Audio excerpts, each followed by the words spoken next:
The massive crystal halls of Nexus Prime stretched as far as the eye could see. Millions of lights sparkled from the ceiling like stars, each one representing a different world in the galaxy. Today, like every cycle for the past 500 years, representatives from 12,000 different species gathered in this place. They came to talk about trade, to settle fights between planets, and to make decisions that affected billions of lives across the galaxy. Ambassador Zixathala walked through the crowded halls on her 6 legs. Her purple skin glowed softly in the artificial light as she made her way to the Centaurian section. Around her, beings of every shape and size moved with purpose. Some looked almost human, while others were so strange that even after centuries of galactic cooperation, they still surprised her. There were the crystalline builders, whose bodies were made of living rock that sang when they moved. The void swimmers floated in special tanks filled with the dark energy they needed to survive. The gas giants rolled along in their pressure suits, their jellyfish-like forms pulsing with bioluminescent patterns. And thousands more, each one different, each one special in their own way. But as Zixathala took her seat, she noticed something that had bothered her for 2 centuries. In Section 7, Row 43, Seat 891, there was an empty chair. It was a simple chair made of earthwood, with a small nameplate that read Terra, Sol System, Humanity. Next to it sat a translation device that had never been used and a small Earth flag that had faded over the years. The chair had been empty for 500 years. Elder Korath, the ancient being who led the assembly, called the meeting to order. His voice echoed through the vast space without any technology. His species had evolved beyond the need for machines long ago. Welcome, friends, to the 847th Galactic Assembly. We have much to discuss today. The first item was the Void Plague. This terrible disease was killing entire colonies on the outer edges of the galaxy. Ships that went to help disappeared without a trace. Scientists had no idea how to stop it. The plague ate through both organic and artificial materials, leaving nothing but empty space where planets used to be. We have lost 17 worlds this cycle, reported Dr. Vexnar, the Assembly's chief medical officer.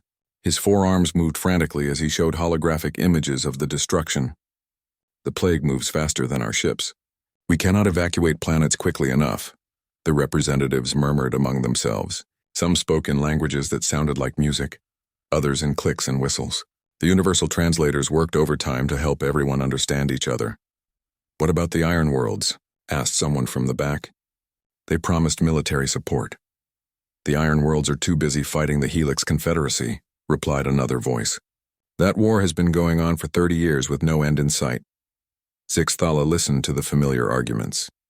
Every cycle they faced the same problems. Wars that lasted decades. Diseases they could not cure. Political fights that never ended. Sometimes she wondered if intelligent life was just destined to destroy itself. I call for a vote, she said, standing up. Her translator picked up her words and broadcast them in 12,000 languages. We should remove the human seat from this assembly. They have never attended a single meeting. They ignore our messages. They do not participate in galactic affairs. Why do we continue to save a place for beings who clearly do not want to be here? A wave of discussion swept through the assembly. This was not the first time someone had suggested removing Earth's seat. In fact, it happened almost every cycle now. But somehow, the motion always failed. Elder Vishati of the Andromedans slowly stood up. She was one of the oldest beings in the galaxy, having lived for over 3,000 years. When she spoke, everyone listened. Young Zixathala raises a question we have debated many times, Vashiti said in her ancient, crackling voice. But I remind you all of how humanity joined this assembly. Their application was the most thorough document we had ever received. They knew our laws better than most species who had been members for centuries. They understood our customs, our traditions, our ways of doing things. Vashati's old eyes seemed to look back through time. The humans showed us technology we had never seen. They spoke of peace and cooperation. They offered to share knowledge that could help every world in the galaxy. And then, she paused, spreading her thin arms wide. They simply stopped talking to us. Exactly my point, Zixathala said. They ignore us. They are probably extinct by now. No, said a quiet voice from the data analysis section. Keeper Tixum, a small being covered in sensory organs, rarely spoke during assembly meetings. The Sol system shows signs of advanced civilization. We detect energy signatures consistent with a thriving technological society. They are very much alive. This created even more discussion. If humans were alive and had advanced technology, why did they never respond to galactic communications? Why did they avoid all contact with other species? Perhaps they are afraid, suggested someone. Or maybe they think they are too good for us, said another. Could they be planning something dangerous? Worried a third voice. Elder Korath raised one massive hand for silence. We will vote on Ambassador Zixathala's motion. All in favor of removing Earth's seat from the assembly? Lights began to glow throughout the vast hall as representatives voted. Red lights meant yes, blue lights meant no. Zixathala watched as thousands of red lights appeared, but just as many blue lights glowed in response. The motion fails, announced Korath after counting the votes. Earth's seat remains. Zixathala sat down, frustrated but not surprised. This happened every time. For some reason, enough species wanted to keep believing that humanity would someday join them. As the assembly moved on to other business, Captain Relthar of the Galactic Survey Corps sat in the observer section, thinking about his next assignment. He was scheduled to do a routine check of several star systems, including Sol.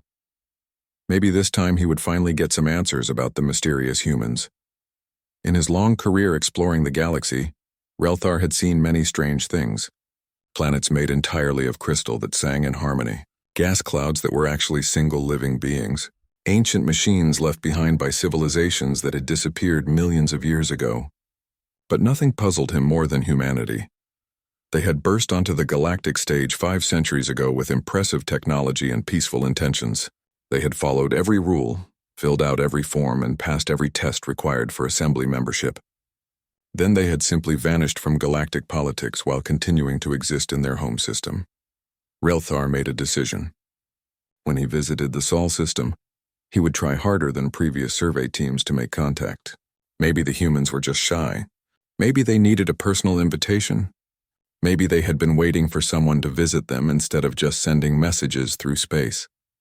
As the assembly continued its debates about trade routes and territorial disputes, none of them knew that their questions about humanity were about to be answered in ways they never expected.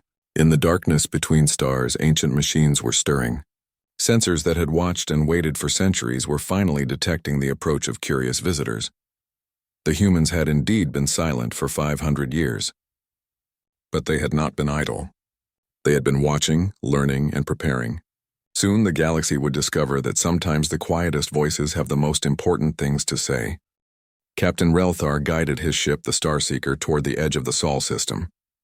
The journey from Nexus Prime had taken 3 weeks, even with the fastest jump drives the Galactic Survey Corps could provide. Now, as the familiar yellow star grew larger on his view screen, he felt a mixture of excitement and nervousness.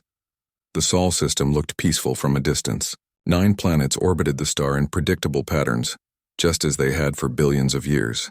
Relthar's instruments showed the normal readings he expected: rocky inner planets, gas giants in the outer system, countless asteroids and comets drifting through space. Computer, scan for artificial structures, he said to his ship's AI. Scanning, the computer replied in its calm, mechanical voice. Warning, multiple unknown objects detected. Relthar frowned. Previous survey missions had detected some human technology, but nothing unusual. Show me. The main screen lit up with a 3-dimensional map of the Sol system. At first, everything looked normal. Then the computer began marking the unknown objects with red dots. 1 dot appeared, then 10, then 100. Soon there were so many red dots that they almost covered the entire map.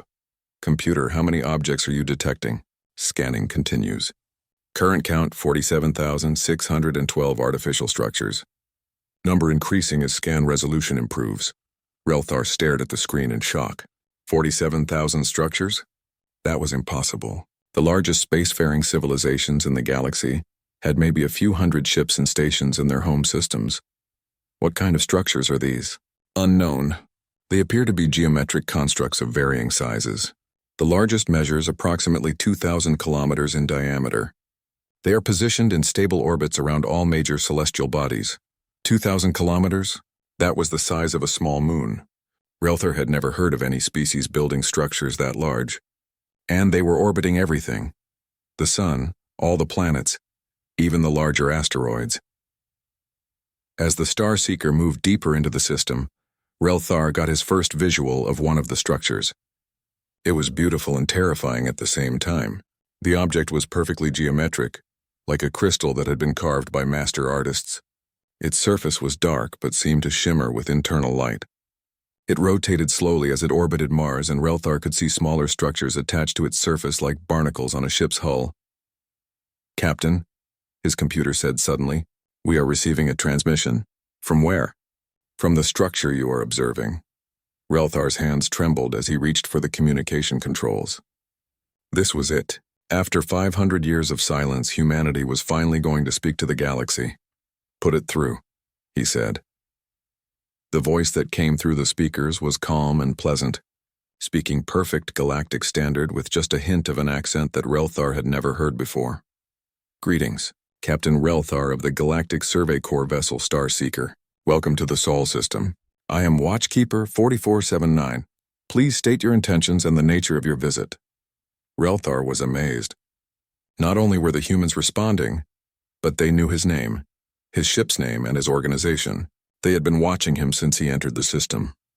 "This is Captain Relthar," he said, trying to keep his voice steady. "I am conducting a routine survey mission on behalf of the Galactic Assembly. I was hoping to establish contact with human representatives." "Understood. Your mission has been logged and approved. You may approach Watchkeeper 4479 for a more detailed discussion if you wish. Docking Bay 7 is available for your use." A docking bay? The structure had docking bays. Relthar realized that this was not just a monitoring station. It was a massive facility capable of hosting visitors. As his ship moved closer to the structure, Relthar could see just how enormous it really was. The docking bay alone was large enough to hold a dozen ships the size of the Starseeker. The walls were smooth and metallic, with lines of soft light that guided his ship to the correct landing position. When the docking process was complete, Relthar put on his environmental suit and walked to the airlock. He had no idea what to expect. Would he finally meet a human face-to-face? Were they even still biological? Or had they somehow evolved beyond physical form? The airlock opened to reveal a corridor that looked almost normal. The walls were made of some kind of white material that gave off its own gentle light. The floor had a slight texture that provided good grip for beings with various types of feet. Even the air felt comfortable when Relthar tested it with his suit's sensors. "Welcome aboard Watchkeeper 4479, said the same voice he had heard on his ship. "Please follow the blue lights to Conference Room 1. Relthar followed a trail of soft blue lights through several corridors. He passed rooms with transparent walls that showed incredible technology, massive computer systems, laboratories filled with equipment he did not recognize, and what looked like manufacturing facilities that could build almost anything. Conference Room 1 was simple but comfortable. It had a table that could adjust its height for different species, chairs that could change shape to fit any body type, and walls that displayed beautiful images of Earth. Blue oceans, green forests, white clouds, and cities that sparkled like jewels. "Please be seated," the voice said. "I will materialize a holographic avatar for our conversation." The air in front of Relthar shimmered, and suddenly a human appeared. It was a middle-aged woman with kind eyes and gray hair. She wore simple clothes and had a gentle smile that made Relthar feel welcome. "I am Watchkeeper 4479, she said. "Though you may call me Sarah if you prefer. I am an artificial intelligence created by humanity to monitor this facility and interact with visitors." "You are not human?" Relthar asked. "I am human in thought and personality, but not in body," Sarah explained. "My consciousness is based on the memories and experiences of a real human named Sarah Chen, who died 300 years ago.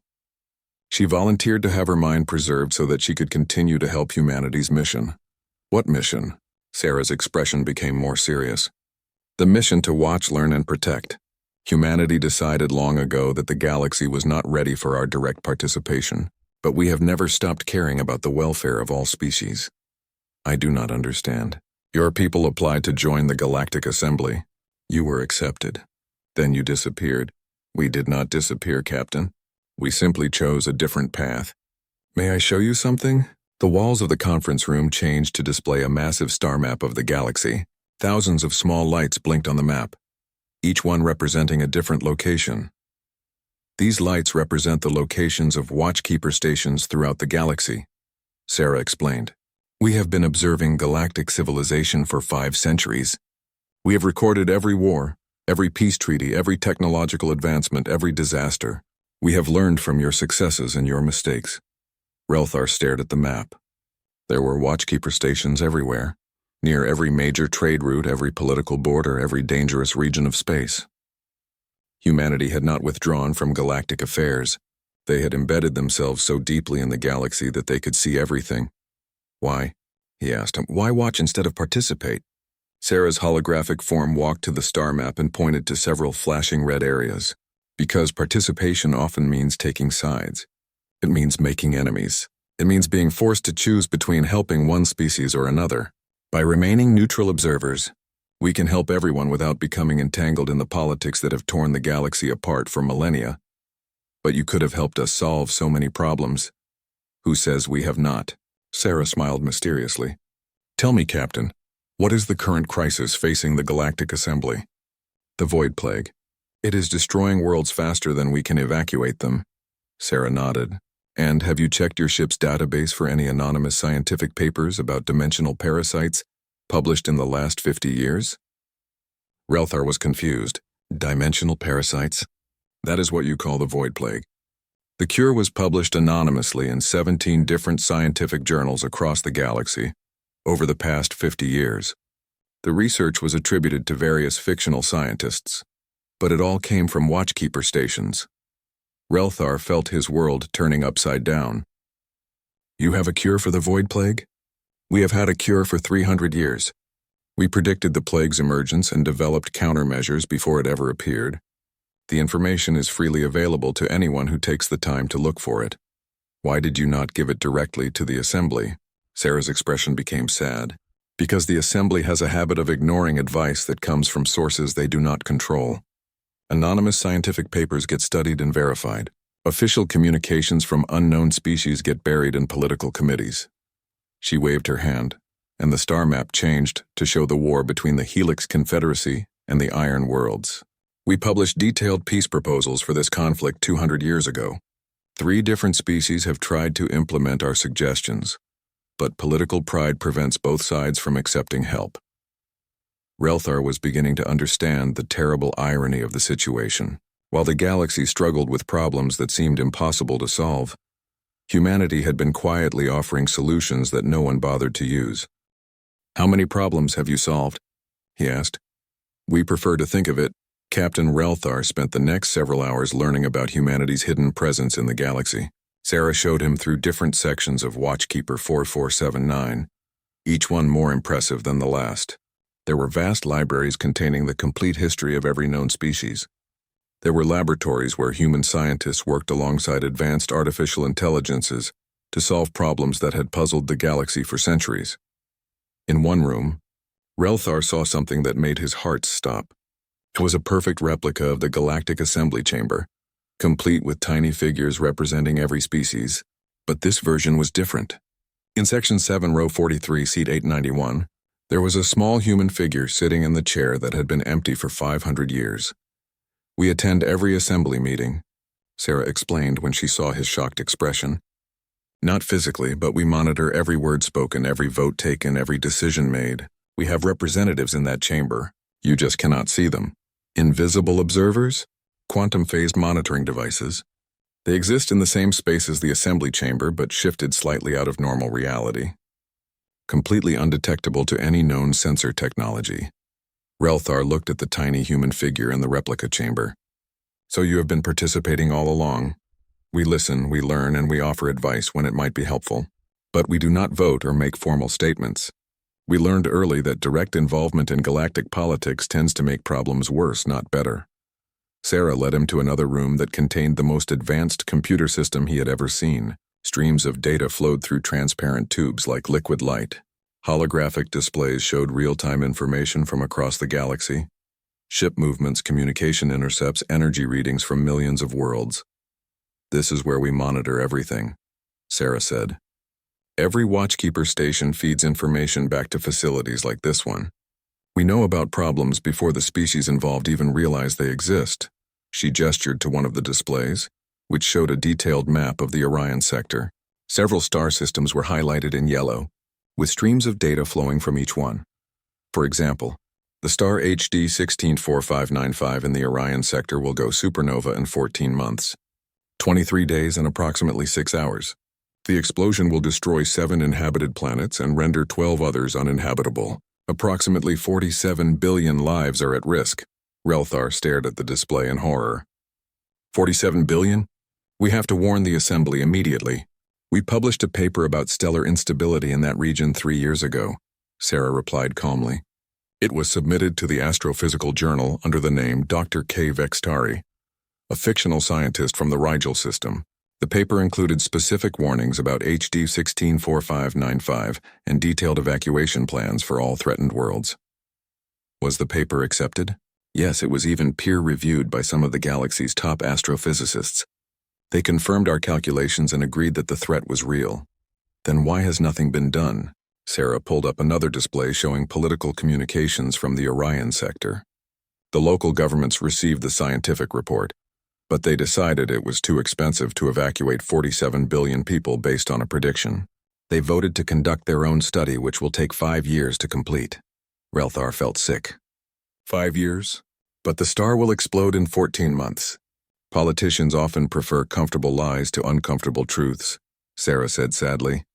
We have seen this pattern repeat thousands of times across the galaxy. Species receive warnings about disasters, then choose to ignore them because acting on the warnings would be difficult or expensive.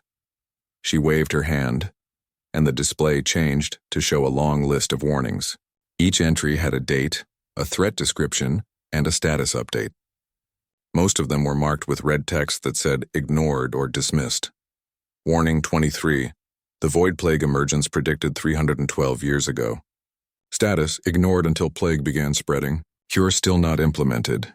Warning 156.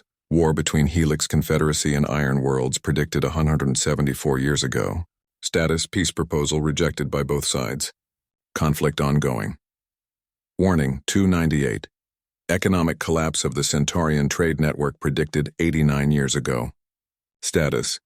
Warning dismissed as fear-mongering. Collapse occurred exactly as predicted. Warning 847. HD 164595 supernova predicted 3 years ago. Status evacuation plan rejected. 47 billion lives still at risk. The list went on and on. Hundreds of warnings about wars, disasters, plagues, economic problems, and technological dangers. Most of them had been ignored, and many of the predicted disasters had come to pass exactly as humanity had warned. How do you know these things will happen? Relthar asked. Pattern recognition, Sarah explained. We have observed galactic civilization for 5 centuries. We have seen the same mistakes repeated over and over again. Species make war for the same reasons. They ignore environmental problems until those problems become catastrophic. They develop dangerous technologies without considering the consequences. She pulled up a complex chart showing historical patterns. For example, we have identified 17 different scenarios that lead to interstellar war. When we see the early warning signs of any of these scenarios, we can predict with 97% accuracy whether conflict will occur and how devastating it will be. But if you can predict these things, why do you not stop them? Because stopping them often requires species to admit they are wrong, Sarah said, and that is something most species find very difficult to do. She showed him recordings of various attempts to provide warnings. In one case, humanity had sent an anonymous message to a planet warning them that their industrial practices would cause a climate disaster within 50 years. The planet's government had declared the message to be enemy propaganda and increased their industrial output out of spite. The climate disaster happened exactly when predicted, killing billions. In another case, humanity had provided detailed technical specifications for a safety system that would prevent Starship reactors from exploding. The specifications were given freely to all species. Most governments had declared the safety system unnecessary and expensive. Over the following decades, hundreds of ships had been destroyed by reactor explosions that the safety system would have prevented. The galaxy's greatest enemy is not any outside threat, Sarah said. It is pride. The pride that prevents species from accepting help. The pride that makes them repeat ancient mistakes. The pride that values being right more than being alive. Relthar thought about his own species, the Vorthon. They had fallen into 3 civil wars in the past century, each one triggered by the same basic disagreement about resource allocation. Each time, outside observers had offered mediation and compromise solutions. Each time, both sides had refused help because accepting it would mean admitting they might be wrong. "So you just watch?" he asked. "You let billions die because they are too proud to listen?" Sarah's expression became pained. "We tried direct intervention for the first 50 years after we joined the galactic community. Do you know what happened?" She showed him historical records from that period. Humanity had sent ambassadors to negotiate peace treaties. They had shared advanced technology to solve resource shortages. They had provided medical aid during plagues and engineering support after natural disasters. "At first it worked well," Sarah continued. "We helped end several wars and saved millions of lives. But then problems began to appear. Species that we helped began to depend on our assistance instead of developing their own solutions. Other species became jealous of our technology and started wars to steal it. Governments began to blame us when our solutions did not work perfectly. The records showed the gradual deterioration of humanity's relationships with other species. Allies became enemies, friends became rivals. The very act of helping had created new problems that were often worse than the original ones. The final straw came during the Proxima crisis 230 years ago," Sarah said. "We provided military assistance to help the Proxima colonies defend against raiders. Our intervention was successful, but it created a power imbalance that led to a much larger war involving 37 different species. Billions died in a conflict that we had inadvertently caused by trying to help." She paused, her holographic form flickering slightly with what might have been emotion. "That was when we realized that the road to hell truly is paved with good intentions. We decided that the galaxy needed to grow up on its own, but we would watch carefully and offer quiet help to those wise enough to ask for it." "Has anyone ever asked?" Sarah smiled for the first time in hours. "A few. The Andromedans have quietly implemented 47 of our suggestions over the past century.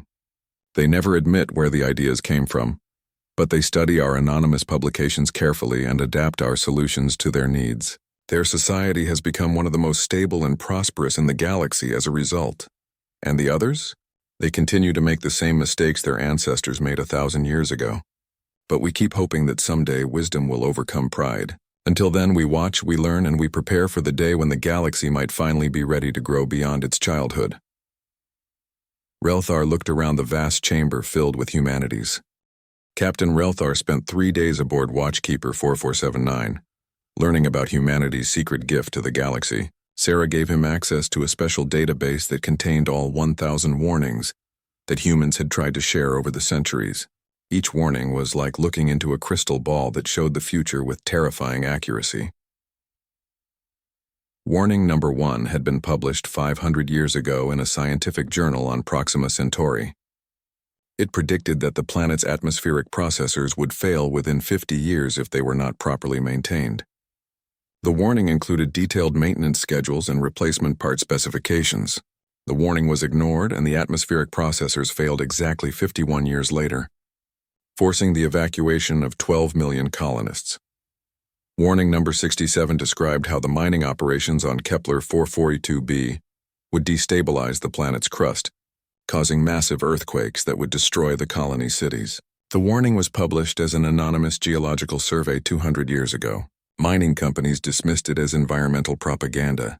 The earthquakes began exactly when predicted, and 3 billion people died when the colony cities collapsed. Warning number 134 predicted the rise of the void plague by analyzing patterns in quantum dimensional tears that appeared near black holes. The warning was written as a theoretical physics paper and published in 12 different scientific journals. It described how microscopic organisms from parallel dimensions would eventually break through into normal space and begin consuming matter at the quantum level. The paper included detailed instructions for creating quantum barriers that would prevent the plague from spreading. The void plague could have been stopped before it ever started, Sarah explained as they reviewed the warning. We even provided the technology to build quantum barrier generators. The plans were freely available in 17 different languages. Why did no one build them? Relthar asked. Because the technology required cooperation between 37 different species. Each species would need to contribute specific materials and expertise, but none of them wanted to work together on a project to stop a threat that might never happen. Sarah showed him video recordings of various planetary governments discussing the quantum barrier project. The meetings always followed the same pattern. Scientists would present the evidence and explain the threat. Politicians would ask about the cost and timeline. When they learned that the project would take 50 years and require working with rival species, they would vote to postpone the decision until the threat became more immediate. By the time the void plague actually appeared, it was too late to build the barriers, Sarah continued. The plague spread faster than the barriers could be constructed. Now entire sectors of the galaxy are quarantined zones where nothing can survive. Relthar studied the plague's current spread pattern on a galactic map. The infected zones looked like cancer eating away at the galaxy's outer rim. How many worlds have been lost? 437 planets are completely gone. Another 812 are partially infected. At the current rate of spread, the plague will reach the core worlds within 200 years. Unless someone implements the cure you mentioned. Yes. Warning number 23 contains complete instructions for building quantum sterilization devices that can destroy the plague organisms. The technology is actually quite simple once you understand the principles involved. A single sterilization device can clear the plague from an entire star system in 6 months. Sarah pulled up the technical specifications for the sterilization devices. The plans were incredibly detailed, with step-by-step construction instructions and lists of required materials. Everything needed to build the devices was readily available in the galaxy. How long would it take to clear all the infected zones? Relthar asked. With proper coordination, the entire plague could be eliminated in 10 years. But that would require building approximately 2,000 sterilization devices and deploying them systematically across all infected regions. Why has this not been done? Sarah's expression became bitter. Politics. The species whose worlds are not yet infected do not want to spend resources helping the species whose worlds are already lost. The infected species are too busy evacuating their populations to build the devices themselves, and everyone argues about who should control the sterilization technology once the plague is gone. She showed him recordings of assembly debates about the void plague. Representatives spent more time arguing about territorial claims in cleared regions than they did discussing how to actually clear those regions. Some species even suggested that the plague might be beneficial because it would eliminate their rivals and leave more resources for the survivors. Greed and short-sighted thinking, Relthar muttered. They would rather let the plague destroy everything than work together to stop it. That is why we stopped offering direct help, Sarah said. No matter how simple we make the solutions, no matter how clearly we explain the benefits, galactic politics always gets in the way. She moved on to warning number 156, which dealt with the ongoing war between the Helix Confederacy and the Iron Worlds. The warning had been published as a series of anonymous diplomatic papers that analyzed the historical causes of the conflict and offered detailed peace proposals. This war has killed 4 billion people over the past 30 years, Sarah explained. It started because of a misunderstanding about mining rights in the Vega system. Both sides claimed ownership of the same asteroid field based on different interpretations of an ancient treaty. The warning papers had included a simple solution: divide the asteroid field equally between both sides and establish a joint mining operation. That would benefit everyone. The papers even provided detailed economic projections showing how cooperation would make both sides far richer than continued warfare. Did anyone try to implement the peace plan? Relthar asked. 3 different species offered to mediate using our proposals, Sarah replied. The Helix Confederacy rejected mediation because they did not want to give up their territorial claims. The Iron Worlds rejected it because they did not want to appear weak. Both sides preferred to keep fighting rather than admit they might be wrong about anything. Warning. Number 203 described how the Centaurian trade network would collapse due to an over-reliance on artificial currency manipulation. The warning was published as an economic analysis paper that showed exactly how the manipulation would eventually spiral out of control. The Centaurians built their entire economy on a complex system of artificial currency exchanges, Sarah explained. They created virtual money that had no real backing, then used that money to buy real goods from other species. It worked for a while, but it was essentially a massive pyramid scheme that had to collapse eventually. The warning paper had included recommendations for economic reforms that would have prevented the collapse. The Centaurian government had received the paper and even commissioned their own economist to verify the analysis. When their economists confirmed that the predictions were accurate, the government classified the report as a state secret and continued their manipulative practices. They knew their economy would collapse, but they kept doing it anyway. Relthar was amazed by the stupidity. The people in charge were making enormous profits from the manipulation, Sarah said. They planned to cash out their artificial wealth before the collapse happened, leaving everyone else to suffer the consequences. Classic short-term thinking that prioritizes individual gain over long-term stability. Warning after warning told the same story. Humanity had foreseen disasters and provided solutions. The solutions were ignored for political reasons, economic reasons, or simple pride. The disasters happened exactly as predicted, killing billions and destroying entire civilizations. But there were also success stories. Warning number 89 had helped the Rigel colonies develop new agricultural techniques that prevented famine during a climate shift. Warning number 321 had provided the Andromedans with early detection methods for a genetic disease that could have wiped out their species. Warning number 445 had given the Vega shipyard safety protocols that prevented industrial accidents. The difference, Sarah noted, is that these species were willing to implement anonymous suggestions without needing to know where they came from. They cared more about solving problems than about getting credit for the solutions. Relthar spent hours reviewing the database, marveling at the scope of humanity's knowledge and the tragedy of how little of it had been used.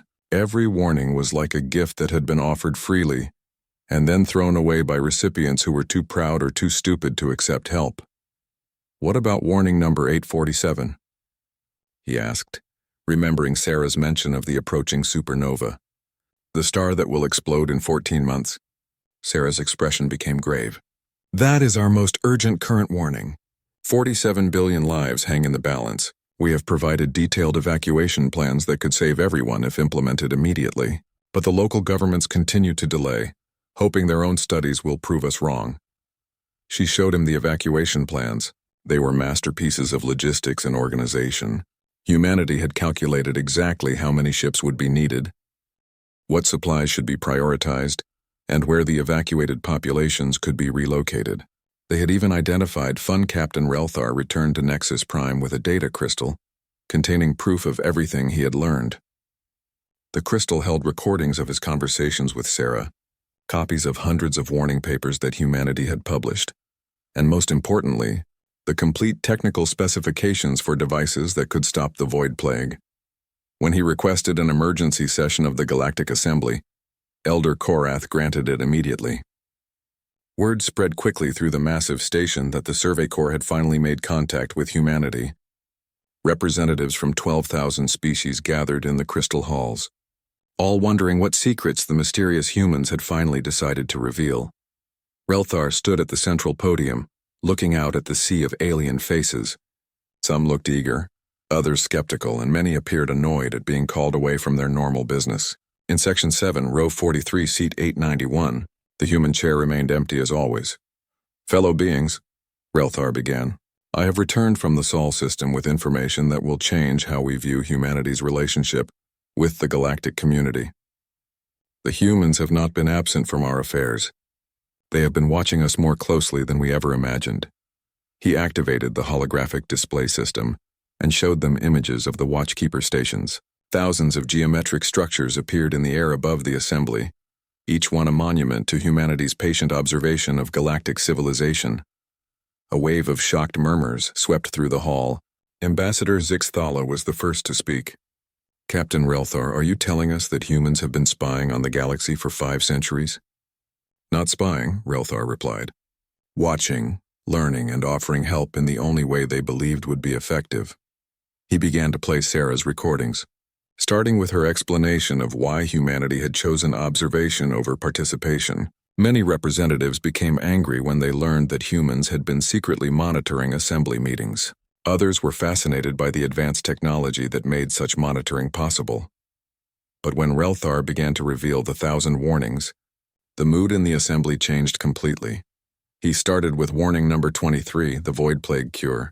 As the technical specifications appeared on the holographic display, Dr. Vexnar, the Assembly's chief medical officer, began to examine them carefully. His forearms moved frantically as he cross-referenced the data with his own research. "These quantum sterilization devices," Dr. Vexnar said, his voice filled with amazement. "The theoretical foundation is brilliant. We have been approaching the plague all wrong. We tried to fight it with conventional weapons when we should have been attacking its quantum signature." "How long would it take to build these devices?" asked Elder Korath. "With proper resources and cooperation, we could have the first prototype ready in 3 months. Mass production could begin within a year." Excited discussion filled the assembly hall. For the first time in decades, they had a real solution to the void plague. But as Relthar continued his presentation, the excitement began to mix with embarrassment and anger. Warning number 67 showed detailed predictions of the Kepler 442b mining disaster. The geological survey that humanity had published was sitting in the Assembly's archives. Marked as reviewed but not actionable, 3 billion people had died because no one had bothered to verify the warning number 134 contained the complete plans for quantum barriers that could have prevented the void plague entirely. The plans had been submitted to 37 different governments over the past century. Each government had filed the plans away, assuming that someone else would take responsibility for building the barriers. As warning after warning was revealed, a pattern became clear. Humanity had foreseen almost every major disaster that had befallen the galaxy in the past 5 centuries. They had provided solutions that could have prevented billions of deaths and saved thousands of worlds, and the galactic community had ignored almost all of them. Representative Kixtal of the Iron World stood up angrily. If the humans had this knowledge, why did they not share it directly? Why hide behind anonymous publications and fictional authors? Relthar played Sarah's explanation of humanity's early attempts at direct intervention. The recordings showed how human help had initially been welcomed, then resented, and finally rejected. The Proxima crisis had demonstrated that direct involvement often made problems worse instead of better. The humans learned that pride prevents species from accepting help, Relthar explained.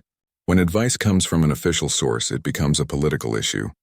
When it comes from anonymous research, it can be evaluated on its own merits.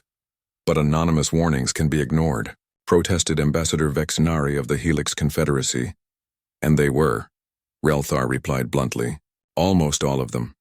He showed them warning number 156, the detailed peace proposal for ending the war between the Helix Confederacy and the Iron Worlds. Both sides had received copies of the proposal years ago. Both sides had rejected it without serious consideration. Representative Kixtal and Ambassador Vexnari stared at each other across the assembly hall. The peace proposal on the holographic display offered everything both sides claimed to want. Fair division of disputed territories, economic benefits for everyone, and an end to the killing that had consumed a generation. "Why did you never mention this proposal to us?" Kixtal demanded of Vexnari. "Why did you never mention it to us?"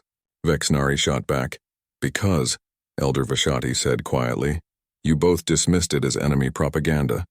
Neither side wanted to admit that an outside observer might understand your conflict better than you did." The uncomfortable truth settled over the assembly like a heavy blanket. For centuries, they had received warnings and solutions from humanity. Most had been ignored not because they were wrong, but because accepting them would require admitting that someone else was smarter, more careful or more far-sighted than they were. Relthar saved the worst revelation for last. He displayed warning number 847, the prediction of the HD 164595 supernova that would occur in just over 13 months. The evacuation plans that humanity had provided were comprehensive and detailed. They could save 47 billion lives if implemented immediately. 13 months, he said, letting the time frame sink in. 47 billion people will die unless we act now. The assembly erupted in panicked discussion. Representatives began calling their home governments, demanding to know why the scientific warnings about HD 164595 had been ignored. Emergency committees were formed to review evacuation procedures. Ships were dispatched to begin preliminary rescue operations. But even in the face of such immediate crisis, politics intruded. The governments of worlds that would benefit from accepting evacuees demanded payment for providing temporary homes. Species with large cargo fleets wanted exclusive trading rights in exchange for providing transportation. Military forces argued about who would have authority in the evacuation zones. Ambassador Zixthala watched the chaos with growing frustration. Finally, she stood and called for order. "We are doing it again," She shouted. "We are letting politics interfere with saving lives." The assembly fell silent.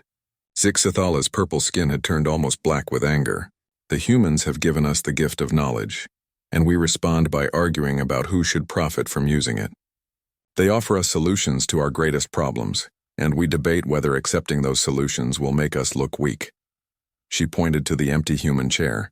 That seat has been vacant for 500 years, but the humans have been more present in our affairs than any of us. They have tried to help us become better than we are, and we have failed them, just as we have failed ourselves. Elder Korath stood slowly, his ancient form commanding immediate attention. Ambassador Zixthala speaks wisdom. We face a choice that will define the future of galactic civilization. We can continue as we have, letting pride and politics prevent us from accepting help when it is offered. Or we can humble ourselves and learn from the species that has watched us with such patience. He gestured to the display showing humanity's 1,000 warnings. These warnings represent 5 centuries of caring. Humanity could have withdrawn completely after we rejected their direct offers of help. Instead, they continued to watch over us, continued to offer solutions, continued to hope that we would eventually grow wise enough to listen. "What do you propose?" asked Dr. Vexnar. "I propose that we finally give humanity the respect they have earned," Korath replied. "I propose that we officially request their return to active participation in galactic affairs. Not as junior partners or advisors, but as the wise elders they have proven themselves to be." The proposal sparked intense debate. Some species worried that humanity's advanced knowledge would give them unfair advantages in trade and politics. Others feared that humans would try to dominate the galaxy through their superior understanding of galactic patterns. A few even suggested that humanity's long isolation had made them alien and untrustworthy. But the approaching supernova gave urgency to the discussion. 47 billion lives hung in the balance, and humanity had provided the only realistic plan for saving them. As reports came in from the HD 164595 system, confirming that the star was indeed